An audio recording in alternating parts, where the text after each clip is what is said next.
কখনোই সম্ভব না।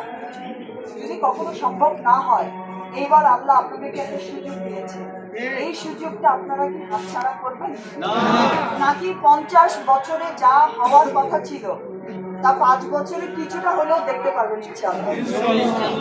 এখন আপনারা যারা ভোটার, নতুন ভোটার, তারা খুব স্মার্ট, আর যারা আগের ভোটার ছিলেন কিন্তু ভোট দিতে পারেন নাই, তাদের মনে কি ক্ষোভ নাই যে আমার এলাকা যেমন ছিল তেমনই আছে, কোনো চেঞ্জ হচ্ছে না? এমপি চেঞ্জ হয়, মন্ত্রী চেঞ্জ হয়, কিন্তু আমার এলাকা চেঞ্জ হয় না। কেন চেঞ্জ হয় না সেটা আপনাকে বুঝতে হবে।